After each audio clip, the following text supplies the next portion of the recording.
نحمده ونصلي على رسوله الكريم أما بعد فأعوذ بالله من الشيطان الرجيم بسم الله الرحمن الرحيم رب اشرح لي صدري ويسر لي أمري واحلل عقدة من لساني يفقهوا قولي.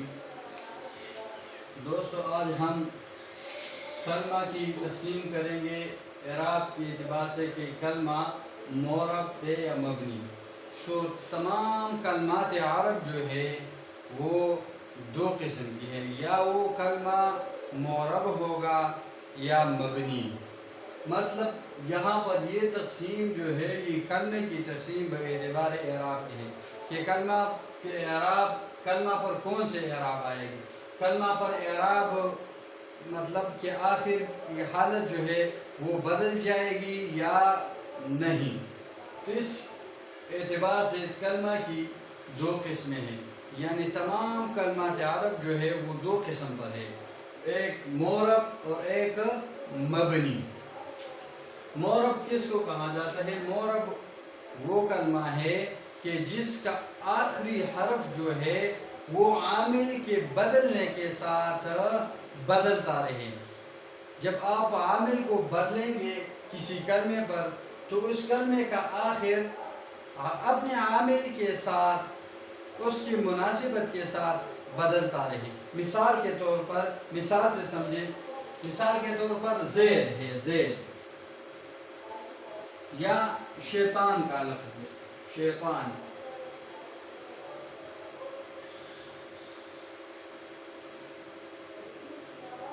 شیطان. اب اس پر اعراب بدلتا رہتا ہے. مثال کے طور پر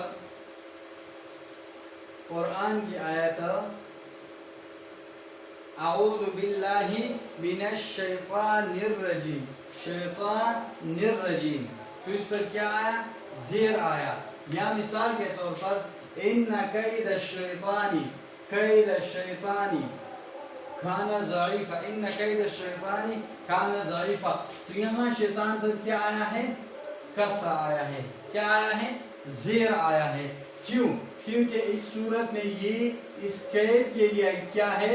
یہ قید کے لیے مضاف الیہ ہے اور مضاف الیہ مجرور ہوتا ہے. تو اس وجہ سے شیطان، لفظ شیطان پر کیا آیا؟ کسر آیا. یا مثال کے طور پر اب اس پر اعراب اپنے عامل، یہ کیا ہے؟ اس میں عامل ہے، اس کی وجہ سے کیا آیا ہے؟ یہ مجرور ہے، اس پر کسر آیا. اب اس پر اپنے ماقبل کو ہم بدلیں گے عامل کو، تو اس پر کسر کی بجائے کوئی اور حرکت آئے گا. مثال کے طور پر الشیطان یعدکم الفقر، الشیطان یعدکم الفقر، یعدکم الفقر وَيَأْمُرُكُمْ بِالسُّوءِ وَالْفَحْشَاءِ. تو یہاں الشیطان پر پیش آیا ہے. کیوں؟ کیونکہ یہاں پر یہ مبتدا ہے اور مبتدا پر مبتدا مرفوع ہوتا ہے، تو یہاں اس پر کیا آیا؟ پیش آیا. اسی طرح اس پر کس زبر بھی آتا ہے. مثال کے طور پر ان الشیطان للانسان عدو مبین، ان الشیطان للانسان عدو مبین. تو اب یہاں پر ان حرف مشبہ بالفعل کی وجہ سے اس پر کیا آیا؟ فتح آیا. تو یہ لفظ شیطان جو ہے یہ کیا ہے؟ معرب ہے. کیوں معرب ہے؟ کیونکہ اس کا آخر، الشیطان لفظ کا آخر کیا ہے؟ نون ہے. کیا ہے؟ نون. اس نون پر اعراب بدلتا رہتا ہے. جب ان آیا تو یہاں پر زبر آیا. جب ہم نے کھیت لفظ لگایا یا من حرف جارہ لگایا من الشیطان الرجیم میں تو اس پر کسر آیا. جب ہم نے اس کو مبتدا بنایا تو اس پر پیش آیا الشیطان یعدکم الفقر. تو اس کلمہ کیا یہ معرب ہے. کیوں معرب ہے؟ کیونکہ اس کا آخری حرف جو ہے اس پر اعراب اپنے عامل کی بدلنے کی وجہ سے بدلتا رہتا ہے. جب ان آیا تو اعراب فتحہ، جب کید یا حرف جارہ من لگایا تو زیر کسر آیا. جب اس کو مبتدا بنایا تو اس پر پیش آیا. تو یہ ہے معرب. معرب وہ کلمہ ہے کہ جس کا آخری حرف جو ہے اس پر اعراب بدلتا رہتا ہے، مطلب اس پر زبر زیر پیش بدلتا رہتا ہے. یا مثال کے اس پر تو پیش بعض کلمات وہ ہیں جو جس کے آخر میں حروف بدلتے رہتے ہیں، مطلب الف یا ما قبل مفتوح یا ما قبل مکسور اعراب بدلتے رہتے ہیں، اس کی تفصیل آگے آئیں گی۔ صرف اتنا سمجھنا کہ معرب وہ کرنا ہے کہ جس کا آخر جو ہے وہ اپنے عامل کے بدلنے کے ساتھ بدلتا رہے، اور مبنی کیا ہے؟ مبنی وہ کلمہ ہے کہ جس کا آخر عامل کے بدلنے سے نہ بدلے۔ مثال کے طور پر ہاؤلائی آسان مثال ہے، عام طور پر یہی مثال دیا جاتا ہے ہاؤ لائی، اب آپ کی مرضی، آپ اس پر جا لگائیں پھر بھی ہاؤلائی ہی رہے گا، آپ جا کی بجائے رأیتو کا لفظ لگائیں یہ پھر بھی ہاؤلائی رہے گا، آپ اس کی جگہ مررتو بہاؤلائی لگائے، مررتو بہاؤلائی باہر فجارہ لگائے پھر بھی ہاؤلائی رہے گا۔ مطلب مبنی وہ ہے کہ آپ اس پر جو بھی عامل داخل کریں، آپ کی مرضی، اس پر فاعل والی، رفع دینے والے عامل، نصب دینے والا عامل، جر دینے والا عامل، آپ کی مرضی جو بھی آپ اس پر داخل کریں، اس کی حالت یہ اپنی حالت پر رہے گی، اس میں کوئی تغیر و تبدل نہیں آئے گا اس کلمے کے آخر میں۔ تو یہ ہے مبنی۔ تو کلمہ دو قسم پر ہے اعراب کے حوالے سے، یا معرب ہوگا یا مبنی۔ پھر معرب کی دو قسمیں ہیں، اسم متمکن بشرطے کہ وہ ترکیب میں ہو، مثال کے طور پر زید خالد ہے، اب خالد کیا ہے؟ یہ اسم متمکن، اسم متمکن کا مطلب یہ ہے کہ اعراب کو جگہ دینے والے، وہ لفظ، وہ کلمہ جو اعراب کو جگہ دیتا ہے۔ مثال کے طور پر جاء خالد، یہاں پر یہ اعراب کو جگہ دیتا ہے، خالد کیا اعراب کو جگہ دیتا ہے۔ یا رأیتو خالدن، یہاں پر بھی اعراب کو یہاں پر دو پیش کو جگہ دیا، یہاں پر کیا دو زبر کو جگہ دیا۔ یا مررتو بخالدن، یہاں پر دو کسر کو جگہ دیا۔ مطلب متمکن، اسم متمکن وہ اسم ہوتا ہے جو اعراب کو جگہ دیتا ہے، مطلب اعراب کو قبول کرتا ہے۔ تو وہ اسم متمکن جب ترکیب میں ہو، مثال کے طور پر خالد کیا ہے؟ خالدن، خالد۔ اب جب یہ ترکیب میں آ جائے، ترکیب کا مطلب کیا ہے کہ جملے میں آ جائے، مثال کے طور پر جاء خالدن، جاء خالدن، تو اب یہ کیا ہے؟ یہ معرب ہوگا۔ کیوں معرب ہوگا؟ مطلب یہ ہے کہ اس پر اعراب بدلتے رہیں گے، اس پر اعراب تبدیل ہوتے رہیں گے۔ جاء خالدن، رأیتو خالدن، مررتو بخالدن، تو اعراب اس کے بدلتے رہیں گے، مطلب کہ اس میں متمکن معرب کی قسم ہے، لیکن اس صورت میں جب یہ ترکیب میں ہو یعنی جملہ میں ہو، اگر جملے میں نہ ہو صرف خالد ہو تو پھر یہ مبنی ہوگا۔ کیوں مبنی؟ کیونکہ اس پر عامل نہیں آئیں گے۔ علامہ ابن حجر کا جو تعریف ہے وہ الگ ہے، اس کو دیکھتے ہوئے یہ خالد کیا ہے؟ یہ خالد جو ہے یہ مبنی ہے، یہ ترکیب میں نہیں ہے، اور یہ کس کے تعریف کے مطابق ہے؟ یہ علامہ ابن حجر کے۔ اب ہم نے یہ جو تعریف کی کہ اس کے آخر عامل کے بدلنے کے ساتھ بدلتا ہے، یہ جمہور نحات جو ہے ان کی تعریف ہے، علامہ ابن حجر کی تعریف اس سے الگ ہے، وہ انشاءاللہ ہم ہدایت النحو یا کافیہ میں پڑھیں گے تفصیل کے ساتھ۔ تو یہاں پر خالد کیا ہے؟ یہ مبنی ہے، کس کے تعریف کے مطابق؟ علامہ ابن حجر کی تعریف کے مطابق۔ اب مزید تفصیل میں نہیں جائیں گے کیونکہ پھر یہ مشکل ہو جائے گا آپ کے لیے۔ ایک معرب کی ایک قسم کہ اس میں متمکن جب کیا ہو؟ ترکیب میں ہو۔ اسی طرح نمبر دو، فعل مضارع جو نون جمع مؤنث اور نون تاکید سے خالی ہو۔ فعل مضارع کے کل کتنے صیغے ہیں؟ 14 صیغے ہیں۔ 14 صیغوں میں جمع مؤنث کے دو صیغے آتے ہیں، جمع مؤنث غائب، جمع مؤنث مخاطب، دو صیغے۔ مثال کے طور پر ینصرنا اور تنصرنا، ینصرنا اور تنصرنا، جمع مؤنث غائب اور جمع مؤنث مخاطب یا حاضر، یہ دو صیغے۔ یہ کیا ہے؟ یہ مبنی ہے۔ یہ کیا ہے؟ مطلب فعل مضارع جو نون جمع مؤنث اور نون تاکید سے خالی ہو، مطلب فعل مضارع کے دوسروں کے علاوہ. کون سے دوسرے؟ جمع مؤنث کے، جمع مؤنث غائب اور حاضر کے. یہ دوسروں سے جب فعل مضارع خالی ہو، مطلب ان دوسروں کے علاوہ جو فعل مضارع ہے وہ معرب ہے. مثال کے طور پر یضرب، اب لم اب اس پہ داخل کرے تو یہ یضرب بن جائے گا. اسی طرح آپ اس لم کی جگہ لن لا داخل کرے تو یہ کیا بن جائے گا؟ لن یضربا بن جائے گا.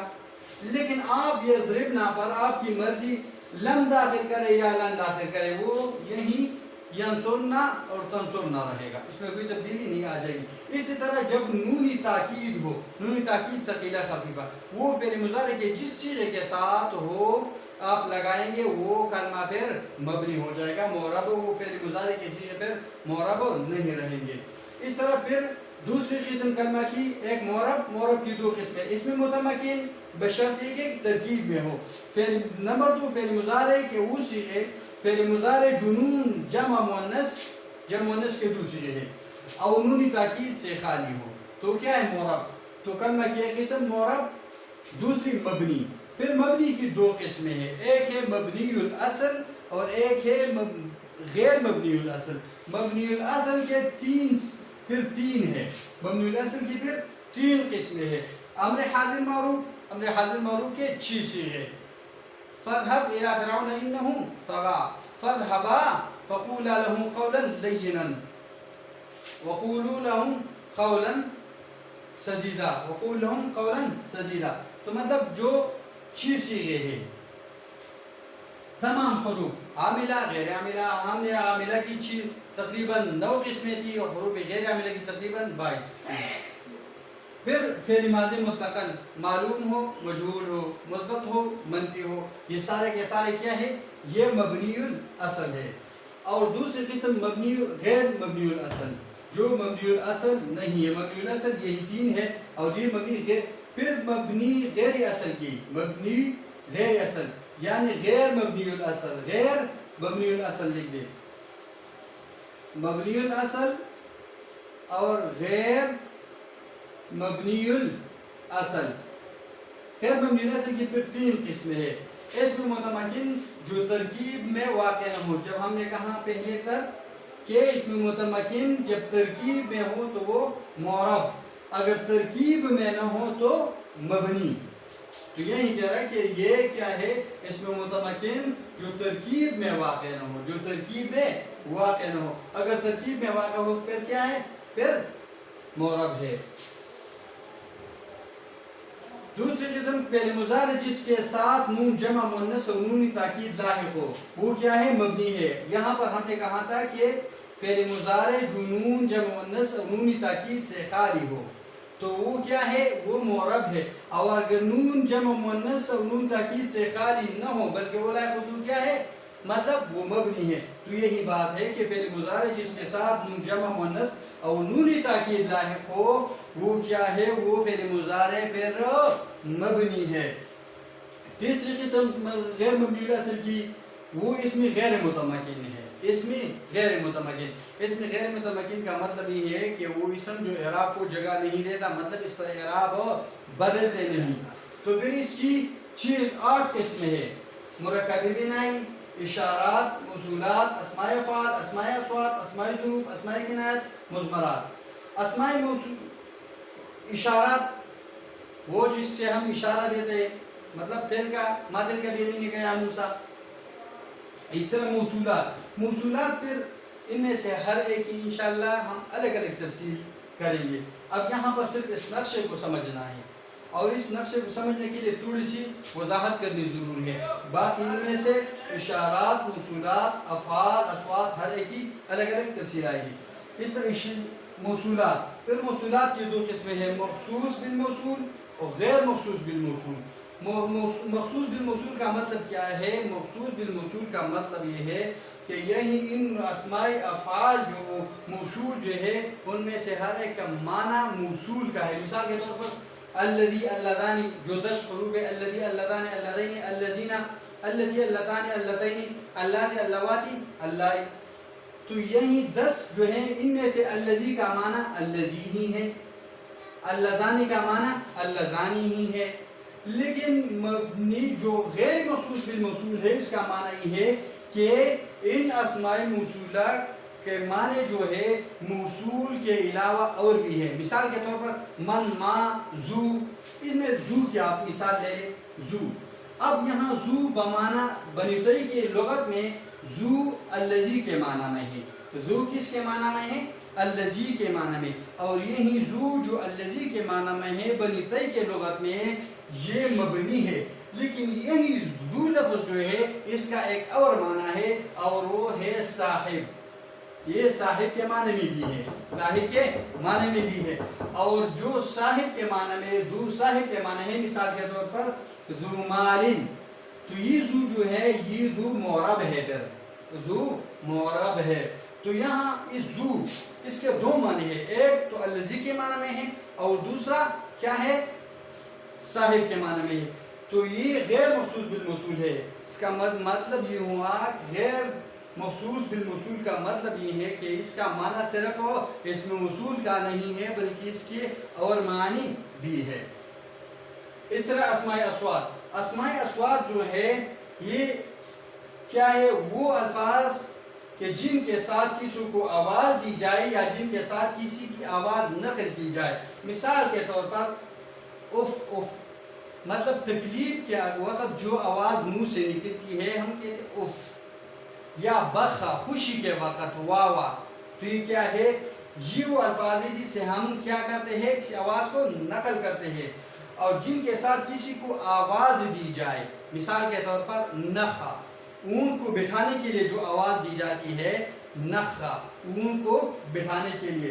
تو اسماء اصوات دو قسم کے، ایک وہ اسماء اصوات ہے جن کے ساتھ کسی کو آواز دی جائے، اور دوسری قسم جن کے ساتھ کسی کی آواز نقل کی جائے. اسی طرح اسماء ظروف، یہ بھی اسم غیر متمکن کی قسم ہے، یعنی غیر مبنی الاصل کی قسم ہے. ایک اسم غیر متمکن، پھر اس اسم غیر متمکن کی ایک قسم اسماء ظروف ہے. پھر اسماء ظروف بھی دو قسم پر ہے، ظروف زمانیہ، ظروف مکانیہ. ظروف زمانیہ کا مطلب ہے کہ وہ ظروف جس میں زمانے کا ذکر ہو، مثال کے طور پر از، اذا، متا، ایانا، امسی وغیرہ. ظروف مکانیہ جس میں جگہ کی بات ہو، مثال کے طور پر فوق، تحت، قدام، حیث، زمانے کی بات ہے اس میں. اسماء کنایات، مثال کے پھر اسماء کنایات بھی دو قسم کے ہیں، از عدد، از حدیث. از عدد مثال کی مثال کم، کذا، کھائین. اسی طرح از حدیث کی مثال کہتا و دیتا. ان میں سارے ایک تفصیل انشاءاللہ آگے آئیں گی. پھر آٹھویں قسم مضمرات ہے. مضمرات، مضمرتن کی جمع ہے. مضمرتن، مضمر اور ضمیر ایک ہی چیز ہے. تو مضمرات کی تین قسمیں ہیں، مطلب ضمیر کی تین قسمیں ہیں، مرفوع، منصوب، مجرور. پھر مرفوع کی دو قسمیں ہیں، ضمیر مرفوع متصل، ضمیر مرفوع منفصل. ضمیر مرفوع متصل جو فعل کے ساتھ متصل ہو. پھر ضمیر مرفوع متصل کی دو قسمیں ہیں، بارز، مستتر. بارز جو فعل کے ساتھ ظاہر ہو، جس کو پڑھا جائے، مثال کے طور پر ضربا، ضربو. تو اس میں یہ واو اور الف جو ہے یہ ظاہر ہے. تو یہ کیا ہے؟ یہ ظاہر ہے. اور متصل کی دوسری قسم جو ہے یہ مستتر ہے، جو کیا ہو؟ پوشیدہ ہو. پھر مستتر کی بھی دو قسمیں ہیں، مستتر کی دو قسمیں ہیں، مطلب جس پر تلفظ نہیں کیا جائے، جس کو ظاہر نہیں کیا جائے، مستتر. اس کی پھر دو قسمیں ہیں، واجب الاستتار، جائز الاستتار. واجب الاستتار کا مطلب یہ ہے کہ ان ضمیر کو پوشیدہ رکھنا واجب ہے. مثال کے طور پر واحد مذکر مخاطب، واحد متکلم، جمع متکلم میں. مثال کے طور پر تنصرو، ینصر، ینصران، ینصرون، تنصرو. تو تنصرو کیا ہے؟ تنصرو واحد مذکر مخاطب تنصرو. اس میں ضمیر کو، اس میں ضمیر کیا ہے؟ انت ہے. اس کو پوشیدہ رکھنا، اس کو چھپانا، یہ کیا ہے؟ واجب ہے. اسی طرح واحد متکلم اور جمع متکلم میں، مثال کے طور پر انصرو، ننصرو. اس میں ضمیر کیا ہے؟ انا، اور اس میں نحن. لیکن اس کو چھپانا کیا ہے؟ اس کو پانا واجب ہے سوائے ماضی کے. یہ بالاتفاق ماضی کے صیغوں میں آپ استعمال نہیں کر سکتے کیونکہ اس کے واحد متکلم میں نصرتو یہ تو ظاہر ہے, نصرنا اس میں بھی ظاہر ہے. تو کیا ہے ماضی کے صیغے یعنی مضارع کی صیغوں کی بات ہو رہی ہے بالاتفاق. واحدہ مؤنثہ مخاطبہ بالاختلاف, واحد مؤنث مخاطب تنصرینا, تنصرینا میں یہ کیا ہے, اور نصرتی, نصرتی اس والی میں اختلاف ہے کہ یہ کیا ہے, اس میں چھپانا کیا ہے, واجب ہے یا نہیں. اسی طرح جائز الاستتار غائب کی صیغوں میں آپ ضربا, اب آپ اگر اس میں زید وغیرہ لگائے تو اس کی ضمیر ختم ہو جائے گی بلکہ اس کی جگہ یہ آ جائے گا. تو یا اسی طرح نصرت فاطمہ, تو آپ اس کو چھپا بھی سکتے ہیں اور ظاہر بھی کر سکتے ہیں. اور صفت کے تمام صیغوں میں اسی طرح ضمیر متصل جو فعل کے ساتھ کیا ہو, متصل ہو. مثال کے طور پر نصرتو, نصرنا, اب یہ کیا ہے, متصل ہے. منفصل ضمیر منفصل مرفوع کی مطلب ہے کہ وہ علامت کس کے, فاعل کی, فاعل کی. نصرتو میں تو کیا ہے, فاعل. نصرنا میں نہ کیا ہے, فاعل. کتبت میں تا کیا ہے, فاعل. اسی طرح ضمیر مرفوع منفصل, ضمیر مرفوع منفصل یعنی وہ ضمیر جو فعل سے الگ ہو اور کیا ہو, فاعل ہو. مثال کے طور پر انا, نحن, انت, انتما, انتم, انت, انتما, انتن, وہما, ہم, یہ, ہما, ہننا. اسی طرح منصوب, منصوب کی بھی دو قسمیں. منصوب علامت کس کی ہوتی ہے, مفعول بہ کی. مثال کے طور پر ضمیر منصوب متصل, منصوب متصل مثال نصرنی, یہ کیا ہے, متصل ہے فعل کے ساتھ. یا ضمیر کیا ہے, نصرنی, نصرنا, نصرکا, نصرکما, نصرکم, نصرکے, نصرکما, نصرکن, نصرہو, نصرہما, نصرہم, نصرہا, نصرہما, نصرہن. تو اس میں کیا ہے, یہ ضمائر کیا ہے, یہ متصل ہے, فعل کے ساتھ متصل ہے, منصوب ہے یعنی مفعول بہ واقع ہوا ہے, اور کیا ہے, متصل ہے, فعل کے ساتھ پیوست ہے. اسی طرح اس کی دوسری قسم ضمیر منصوب منفصل جو فعل سے الگ ہو, جدا ہو. مثال کے طور پر ایایا, وَإِيَّايَ فَارْهَبُونَ وَإِيَّايَ فَاتَّقُونَ, إِيَّاكَ نَعْبُدُ وَإِيَّاكَ نَسْتَعِينُ. تو یہ کیا ہے, ضمیر مرفوع, ضمیر منصوب منفصل, فعل سے الگ ہے, اس کے ساتھ فعل نہیں ہے. إِيَّاكَ نَعْبُدُ, تو یہ نعبد فعل سے کیا ہے, الگ ہے. یہ ضمیر منصوب منفصل کی مثال. ضمیر پھر متصل کی جو ہے تین قسمیں ہیں. یہ ضمیر منصوب متصل, متصل ہم کہتے ہیں یا فعل کے ساتھ متصل ہوگا, یا حروف مشبہ بالفعل کے ساتھ متصل ہوگا, یا اسماء افعال کے ساتھ متصل ہوگا. کس کے ساتھ, اسماء افعال کے ساتھ. مثال کے طور پر فعل کے ساتھ نصرنی, اس نے میری مدد کی, یہاں پر یہ مفعول بہ فعل کے ساتھ ہے. نصرنی, نصرنا, نصرکا, نصرکما الی آخرہ, یہ فعل کے ساتھ کیا ہے, متصل ہے. یا حروف مشبہ بالفعل کے ساتھ متصل ہوگا. مثال کے طور پر اننی انا اللہ, اننی انا اللہ, یا انک بالوادی المقدس طویٰ, انک بالوادی المقدس طویٰ, الا انہم هم السفہاء, انہم هم السفہاء. تو یہاں پر یہ ضمائر کس کے ساتھ متصل ہے, ضمیر منصوب متصل کس کے ساتھ متصل ہے, حروف مشبہ بالفعل کے ساتھ. اس طرح اسماء افعال کے ساتھ یہ ضمیر منصوب متصل ہم کہتے ہیں کہ متصل ہوگا, یہ متصل یا فعل کے ساتھ ہوگا, یا حروف مشبہ بالفعل کے ساتھ ہوگا, یا اسماء افعال کے ساتھ. اسماء افعال کی مثال رویدنی, یا رویدنا, رویدکا, رویدکما, رویدکم. تو رویدہ میں یہ یا ضمیر منصوب متصل ہے کس کے ساتھ, اسماء افعال کے ساتھ. اسماء افعال کیا ہے, اسماء افعال وہ افعال جو کیا ہے, یہاں پر اسماء افعال کی ذکر رہ گئی, یہ بھی کریں گے لیکن پہلے اب اس کو مکمل ہونے دیں.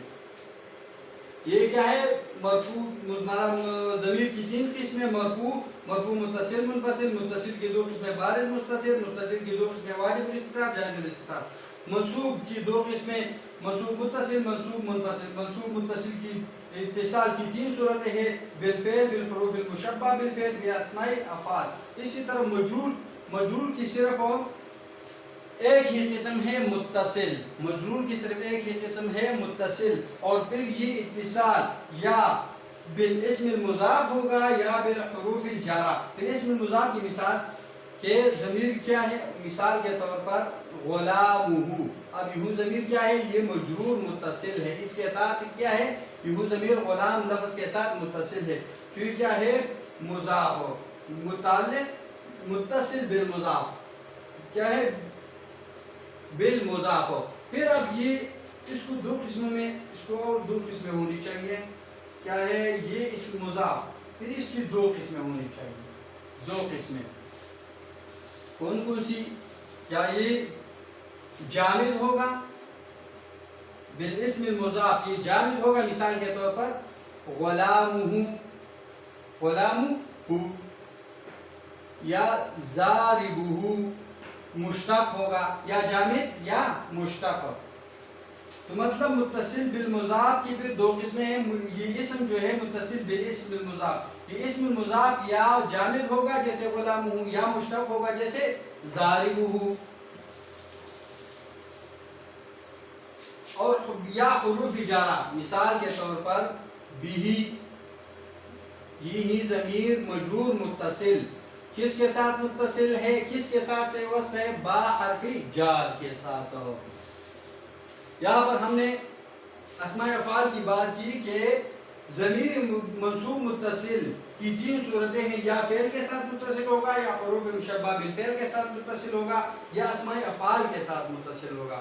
تو یہاں پر اسماء افعال دی، اسماء افعال 2 معنوں میں آتا ہے۔ اسماء افعال کا مطلب یہ ہے کہ ہے تو وہ اسماء، اسم ہے، لیکن ان اسماء اور ان اسموں کے معنی جو ہے وہ فعل کے ہوتے ہیں، پھر وہ فعل یا ماضی ہوگا یا امر حاضر معروف ہوگا۔ مثال کے طور پر وہ اسماء افعال جو ماضی کے معنی میں ہے تو اسماء، اسم، لیکن ان کے معنی کیا ہے، فعل ماضی کے ہے۔ مثال کے طور پر ہیہاتا، ہیہاتا، ہیہاتا، ہیہاتا لما توعدون، تو ہیہاتا بمعنی بعودا، اور بعودا کیا ہے، فعلی ماضی، کروما، بعودا کروما، تو کیا ہے ماضی کے معنی میں ہے۔ اسی طرح وہ اسماء افعال، اس کے اور بھی قسم مثالیں ہیں، یہاں پر دوسری قسم کہ وہ اسماء افعال جو امر حاضر معروف کے معنی میں ہوں، مثال کے طور پر رویدہ، رویدہ یہ اسم ہے، اسماء افعال ہے، اسماء افعال میں سے اسم فعل ہے،